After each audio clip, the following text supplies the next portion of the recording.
The Jewish world, both in Israel and the diaspora, is undergoing dramatic demographic and ideological changes. The past decades have witnessed a steep decline in the power and influence of diaspora Jews. Israel's centrality to Jewish life and the ties which link Jews in the diaspora to Israel are facing considerable stress. Yet Israel has clearly emerged as the guarantor of the continuity of Jewish life. It has empowered the Jewish people.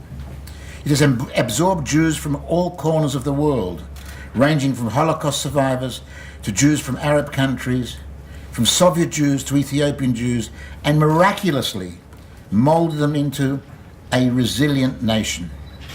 The Jewish state has also now evolved into an extraordinary economic powerhouse, outperforming most economies throughout the world, as well as becoming a massive military force in its own right. Despite the media sensationalizing the major differences and rifts in our society, there is today in this country a greater consensus throughout the nation in relation to peace of our neighbours than was the case since the country became so bitterly divided over the Oslo Accords. The overwhelming majority of Jews seek separation from the Palestinians, but recognise that this cannot be achieved in the absence of security and a peace partner. This is the approach, basically, of all Zionist parties.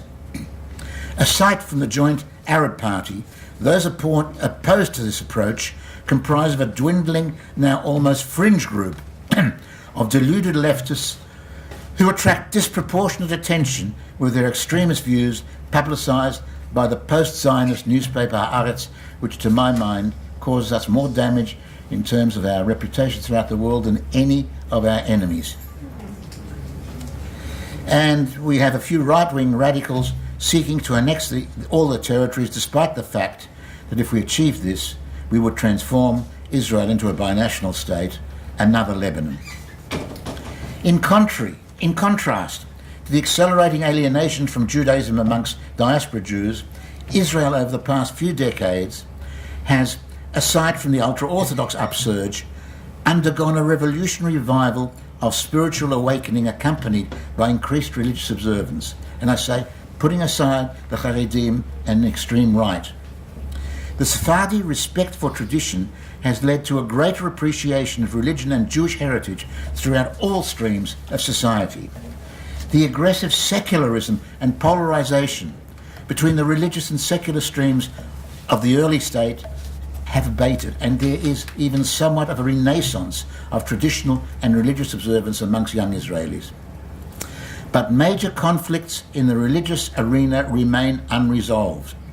The ultra-Orthodox ability to exploit a dysfunctional political system, to extort concessions and grasp control of the state religious instrumentalities has led to enormous tensions and social conflict. Excuse me. The hijack of the former national religious controlled chief rabbinate by the ultra-Orthodox, who despise the institution, has enabled them to impose their stringent control over major issues of marriage, divorce and conversion.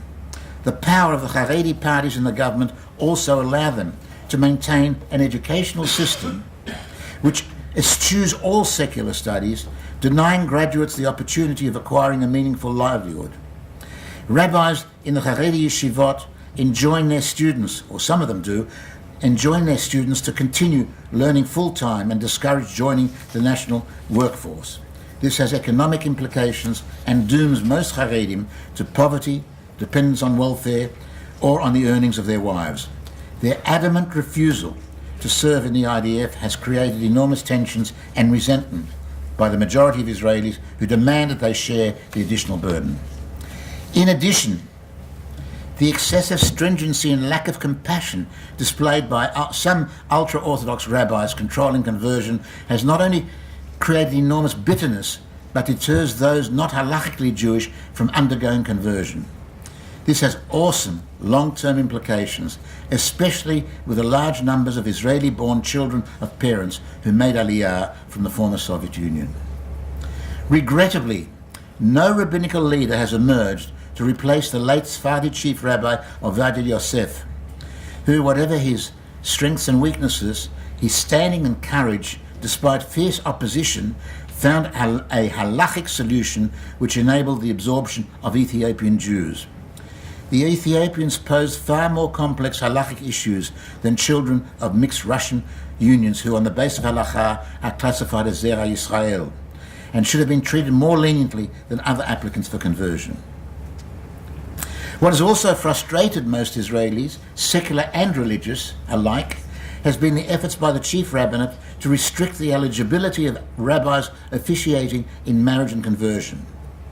This has been extended to the diaspora, where Orthodox rabbis not endorsing the extremist approach are blacklisted and their conversions are rejected as halachically unacceptable in Israel. Such a level of centralized global control of the rabbinate is unprecedented.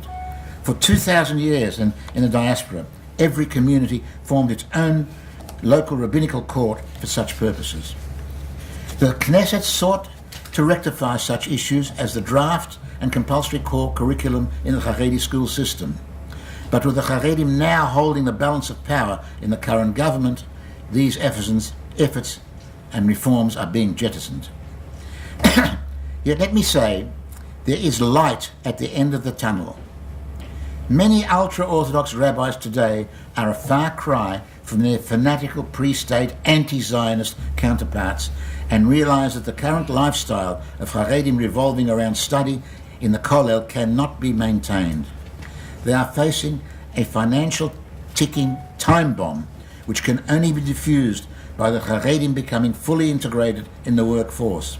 And once that happens, the Haredim will, in the course of time, emerge as a major positive contributor to Israel's society at all levels. Notwithstanding all its problems, Israel is at a pinnacle of success, and our startup nation boasts an incredibly strong economy. Ironically, despite being the only nation whose existence remains under threat and faces serious challenges, polls confirm that Israelis are amongst the happiest people in the world. You wouldn't think so if you look at our newspapers. The birth rate is higher than it has ever been, with an increase of 195,000 over the past year, and a Jewish population now reaching 6,400,000, about tenfold the number in 1948 when the state was created. The burgeoning waves of anti-Semitism are generating aliyah, which is augmented by those settling in Israel by choice in order to enjoy a full Jewish life. The future of the Jewish people in Israel is assured and will continue to flourish. In stark contrast, the status of Diaspora Jewry is deteriorating. Between dramatically eroding identity and escalating intermarriage combined with an explosion of global anti-Semitism, every Jewish community face challenges of different degrees that at best will decimate their numbers and their influence. Yet rampant anti-Semitism has not impacted on intermarriage.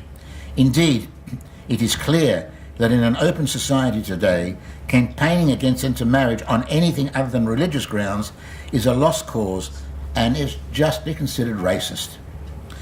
The statistics are horrendous.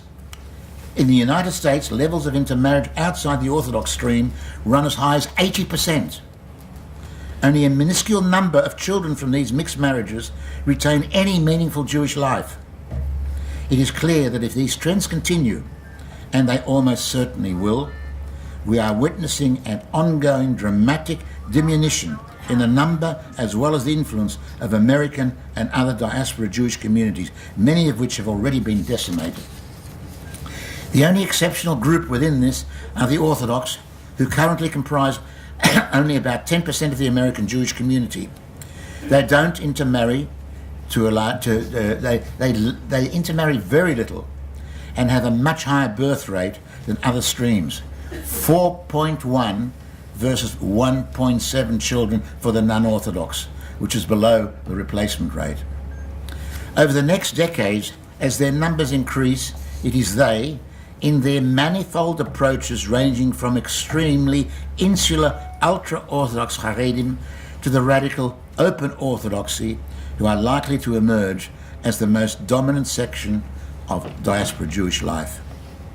The Pew Study survey notes a dramatic decline in synagogue affiliation and a major increase in the number of, and I use the word quote, secular Jews.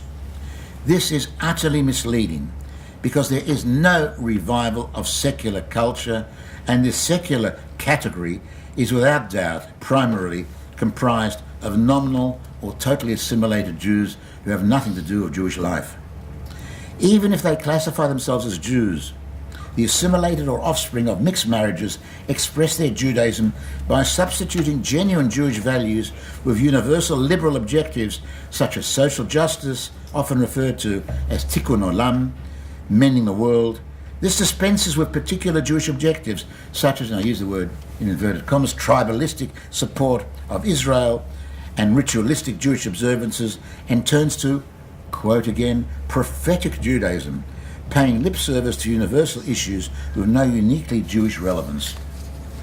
Aggravating this is the extraordinary global re-emergence of anti-Semitism, the world's largest and most enduring hatred. Those who believed that after Auschwitz anti-Semites would become an extinct species were deluded. The new round of anti-Semitism has been accelerated by the Islamic fundamentalists who have resurrected the worst Nazi propaganda and initiated campaigns denying the Jewish link with Israel, even condemning Israel for Judaizing Jerusalem, our holiest site. These people are supported by traditional anti-Semites in Western countries, initially inhibited after the Holocaust, who are now coming out of the closet in order to join the renewed Jewish baiting. The most negative force has been the global leftist movement, which adopted the demonization as a central component of its world outlook. At a time when the Middle East has sunk into a barbaric, dark age, with countries imploding, millions slaughtered and displaced, progressives and liberals turned their wrath on Israel. They have allied themselves with the most brutal Islamic fundamentalist forces, betraying their commitment to human rights, engaging in the greatest slander in history by accusing Israel, the only democratic state in the region, of having been born in sin, of engaging in occupation and oppression of the Palestinians, of creating an apartheid regime, and above all, the repeated libel of behaving like Nazis. A witch's brew of Islamic fundamentalists, the left, and traditional indigenous anti-Semitic fringes of the extreme right have united in their shrill demonization and delegitimization of the Jewish state, which has today become a surrogate for traditional anti-Semitism. Whereas during the Middle Ages, the Jews were blamed for all the natural disasters facing mankind, today the Jewish state occupies that role and is portrayed as one of the greatest threats to peace and global stability. The rapid global dissemination of this hate propaganda via the internet has intensified the problem. In a pathetic attempt to appease Muslim extremists in their own ranks, and despite the extension of jihadi terrorism in the hearts of their major European cities, most European governments have intensified their campaigns against Israel. Indeed, I say to you, European passivity in the face of these anti-Semitic onslaughts is reminiscent of their indifference in the 1930s when the anti-Jewish campaigns were being launched by the Nazis. In Europe, the anti-Israeli, anti-Jewish campaigns are now a standard staple of the government, especially of the environment, not of the government, of the environment, especially in political discourse, demonstrations, and some of the vile media talkback. There is pressure on youngsters in schools, frequently guarded by military or security personnel, and in universities, which have become cesspools of anti-Jewish bigotry. Enormous pressures. Jews have once again been transformed into pariahs, making prospects for any meaningful Jewish life in Europe very, very bleak. In the United States, a far cry from Europe, the status of Jews since Obama assumed the reins of power has also undergone a dramatic transformation. From the outset, Obama was determined, I use the expression they used, to create daylight between the United States and Israel and blame Netanyahu for the failure to move forward in peace negotiations. On occasions, he treated the Israeli Prime Minister worse than the leaders of rogue states. At the same time, he minimized the PA intransigency, incitement and terror. He criticized Israel's efforts of self-defense during the Gaza war, accusing it of responding disproportionately to missiles launched by Hamas, and even applied moral equivalence to Israelis and those seeking to destroy us. His groveling to the leaders of the Iranian terrorist regime in the course of enabling it to assume regional hegemony and become a nuclear threshold power created enormous tension with Israel and contributed to the regional chaos which has effectively brought about the collapse of Syria and Iraq. This has profoundly impacted on the Jewish community in America, the bulk of whom nevertheless continue to support Obama. This is highlighted by the fact that the majority of the hitherto feisty and robust Jewish leadership failed to challenge any of Obama's outrageous statements against Israel, despite American public opinion strongly influenced by the powerful pro-Israel evangelical Christians who remain supportive of the Jewish state. In addition, the growing hostility towards Israel emanating from the left wing in the Democratic Party is undermining the prevailing bipartisan approach towards Israel.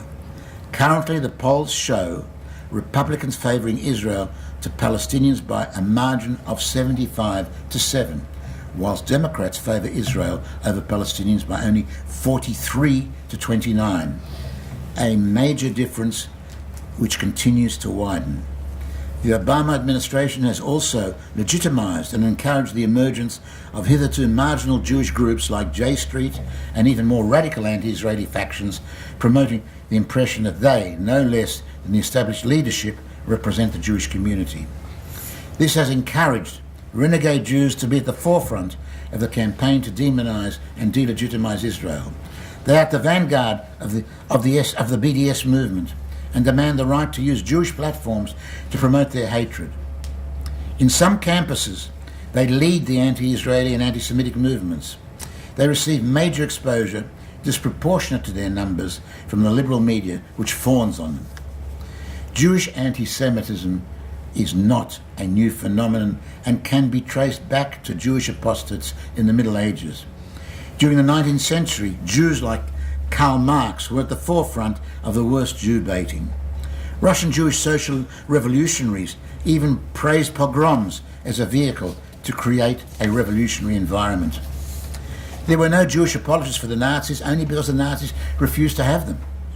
But Jews in the Yevsektia, the Soviet Jewish communist cadres, were amongst the greatest persecutors of their own people, and Jewish communists defended and applauded Stalin's crimes against the Jewish people and sought to deny or defend Soviet anti-Semitism. Hence, Jews, directly or indirectly supporting anti-Semitism, are not a new phenomenon, but in the past they were marginalized and rejected as outcasts. Their current embrace by liberals has emboldened them and discouraged mainstream Jewish leaders from confronting them. Today, Jewish pro-BDS groups claim that their anti-Israeli campaigns are motivated by their, quote, Jewish sensitivities, and they have the gall to demand representation as an authentic component of the mainstream Jewish community. Unfortunately, some establishment Jewish groups, most recently the Anti-Defamation League, seek to legitimize and encourage them in the tent. In so doing, they ignore the red lines which have been crossed by Jews having the chutzpah to claim to know better than Israelis what is their best interest. And canvassing foreign governments is a pretty horrific thing in the context of what's taking place. There are even Hillel groups which outrageously provide campus platforms for these deviants to demonize the Jewish state in the name of freedom of speech. Who are these Jewish anti-Israeli forces? A small percentage are alienated Jews who realize that their entry into the citadels of the liberal glitterati obliges them to condemn Israel as an extension of imperialism born in sin. Many are attracted to the anti-Zionist chic because in student circles this approach provides them with social acceptability. Their leftist bona fides as Jews can only be upheld if they condemn Israel, the local Jewish establishment, and the narrow particularism of Jewish nationalism. The majority are youngsters who are only nominally Jewish with no Jewish background. Many are the offspring of mixed marriages and lack any Jewish sense of kinship with their fellow Jews. Their Judaism amounts to providing lip service to social justice. This applies especially to the younger, more assimilated elements for whom the Holocaust and the struggle to create the State of Israel are only historical memories. When interviewed in opinion polls, these nominal Jews deny their background because by any objective criteria, many simply do not think as Jews. Yet the vast majority of committed Jews remain faithful to Israel. It is their leadership which has been disappointing. The American people overwhelmingly support Israel, and committed Jews represent an influential community. Most of their leadership are devoted Zionists and friends of Israel, and they should not have allowed themselves to be intimidated and merely whisper or mutter about their anguish over the mistreatment of Israel. It is scandalous that today the Zionist Organization of America is the only representative Jewish group consistently speaking out against the Obama administration when Israel is mistreated. Committed American Jews should be spearheading a massive campaign urging the US government and Congress to stand by Israel diplomatically in its time of need. The mainstream leadership should publicly condemn Jewish liberals who are subliminally or directly blaming Israel or extending moral equivalence to Israel with those seeking its destruction. They should realize that if they fail to act against the possible abandonment of Israel by any administration and hesitate, dissociating themselves from Jews, distancing themselves from Israel, history will record them as cowards who failed to stand up and be counted at what could be a critical turning point in Jewish history. To summarize, Israel remains under siege and is globally isolated, but is powerful and prosperous.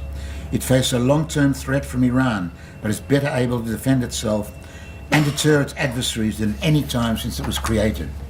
Internally, despite religious and social challenges and being burdened by a dysfunctional political system, Israel is by far the greatest national success story of the last 100 years, and all the trends signal further progress and national consolidation in the years to come.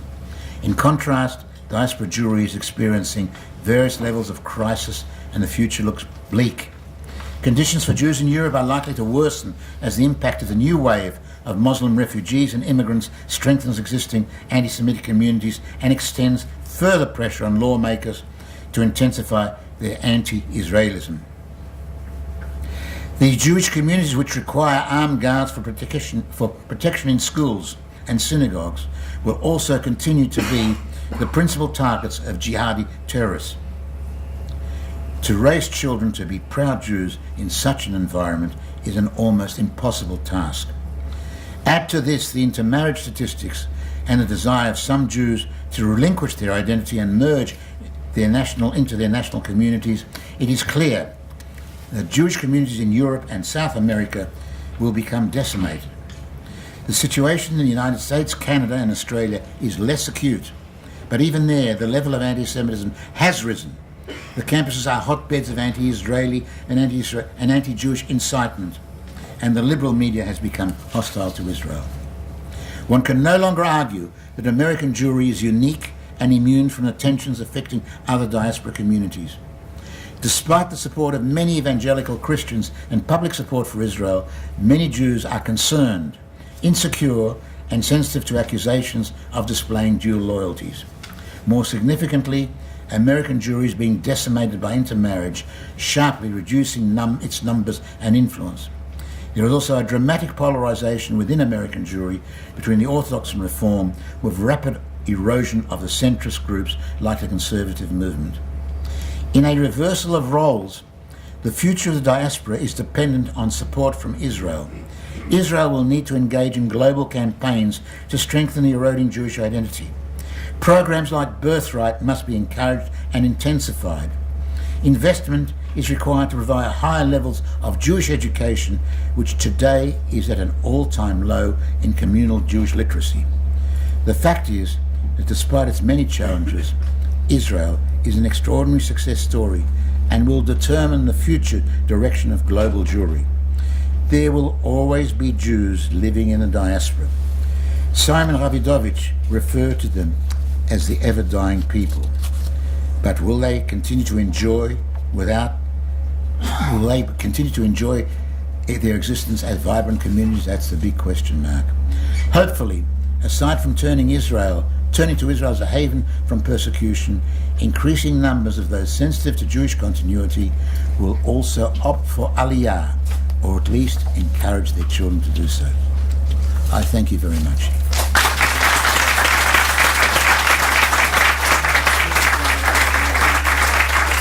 Any questions? Any questions from the floor?